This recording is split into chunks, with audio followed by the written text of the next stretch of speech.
ქართულ ოცნებას იმედები დონალდ ტრამპმაც გაუცრუა. ოლიგარქიულმა რეჟიმმა ამერიკის პრეზიდენტის ნაბიჯებში შეთქმულების ძიება დაიწყო. საქმე ეხება ტრამპის გადაწყვეტილებას, რის მიხედვითაც ის ამერიკაში უცხოური აგენტების რეგისტრაციის აქტის, იგივე ფარას აღსრულებას ხვდავს. ამერიკის ახალი ადმინისტრაციის ახალი პოლიტიკის მიხედვით ამ დოკუმენტის აღსრულებისას პროკურორებს დაევალათ კრიმინალური სამართალწარმოების ფოკუსირება უფრო მეტად ტრადიციულ ჯაშუშობის საქმეებზე, ვიდრე მაგალითად რეგისტრაციის მოთხოვნების დარღვევაზე.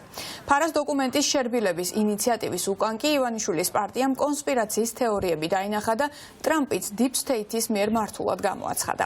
რატომ გახდა ოცნებისთვის წითელი ხაზი ამერიკის პრეზიდენტის ეს გადაწყვეტილება, ახლა ნინი ბალანჩივაძე მოგვიყვება დეტალებს პირდაპირ ეთერში.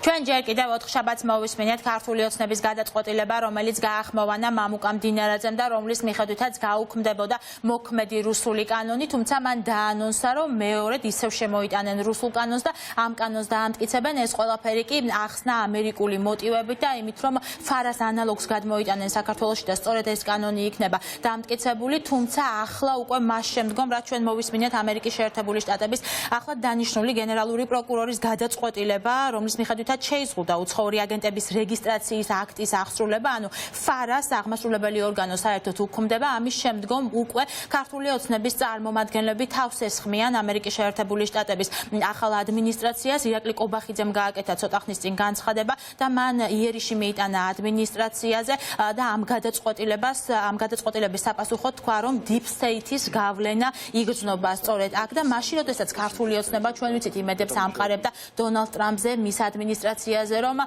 ამის შემდგომ უკვე რაც ის გახდებოდა პრეზიდენტი, შეიცვლებოდა საერთოდ და გადაიტვირთებოდა ქართულ-ამერიკული ურთიერთობები.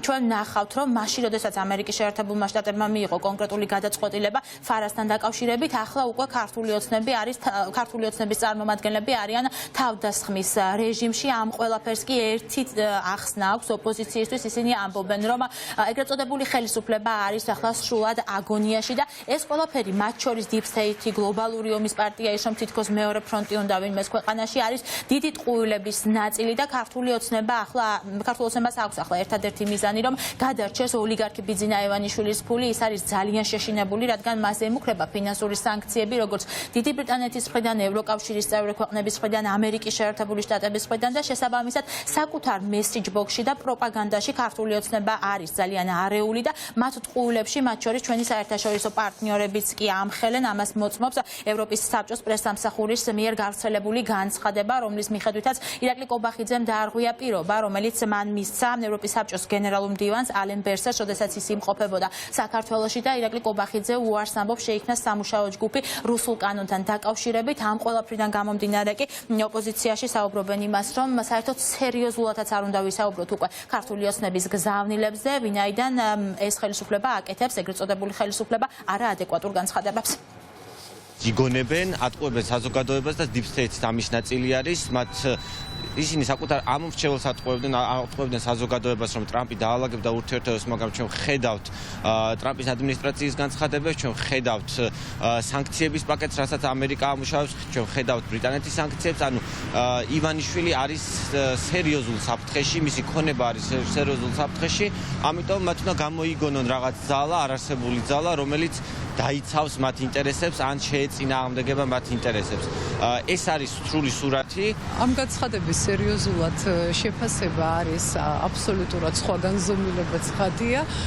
ებრძვიან და ამარცხებენ არარსებულ გლობალური ომის პარტიას.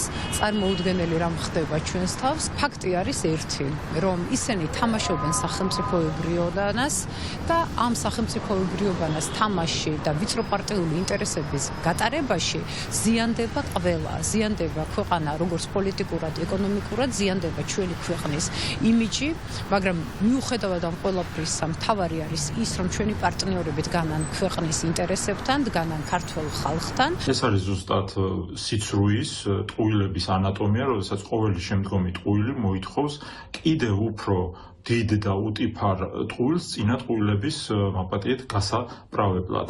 ასე იყო საბჭოთა კავშირში, ასეა რუსეთში, სამწუხაროდ ასეა დღევანდელ საქართველოში და მეორე უნდა გვახსოვდეს, რომ არაფერს ახალს, ადეკვატურს, ნორმალურს რეჟიმი არ შემოგთავაზებს, ამიტომ რაც შეიძლება ნაკლები დრო უნდა დაუთმოთ მათი ამ პოლიტიკური ბოდვების კომენტირებას.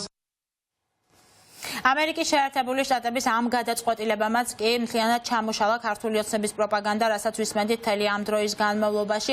ფაქტი არის ის, რომ ჩვენი დასავლელი პარტნიორი ემზადება მათ შორის სანქციების დაწესებისთვის. ჩვენ ვიცით, რომ არსებობს მეგობარი აქტი, ქართველი ხალხის აქტი, მათ შორის ქართული კოშმარის არაღიარების აქტი, რომელსაც აქვს ორპარტიული მხარდაჭერა და სავარაუდოდ ახლო მომავალში ეს აქტები განიხილება და კონკრეტული გადაწყვეტილებები იქნება მიღებული ბიძინა ივანიშვილთან და მის გუნდთან მაღალჩინოსნებთან დაკავშირებით, რაც შეეხება ახლად დანიშნული გენერალური პროკურორის გადაწყვეტილებას, აღმასრულებელი ორგანო, რომელიც იღებდა გადაწყვეტილებებს ამ თუ იმ ორგანიზაციების რეგისტრაციაზე, დაჯარიმებაზე, ეს ორგანო საერთოდ უქმდება და ფარას დარღვევისთვის სისხლის სამართლის ბრალდებები უნდა მოიცადოს მხოლოდ უცხოური მთავრობის აქტორების მხრიდან ტრადიციულ ჯაშუშობის მსგავს შემთხვევებს. ეს არის განმარტება, რომელსაც ვისმენთ ჩვენ ახლად არჩეული გენერალური პროკურორის მხრიდან. ამ ყველაფრიდან გამომდინარე ოპოზიციას აქვს ერთი სათქმელი, რომ ქართული ოცნების პროპაგანდა ერთის მხრივ ჩამოინგრა და ახლა ისინი ცდილობენ ტრისხატი შექმნან ისევ ახალი ადმინისტრაციის მხრიდან, ვინაიდან ძალიან კარგად ხვდებიან, რომ მათ შორის არც დონალდ ტრამპის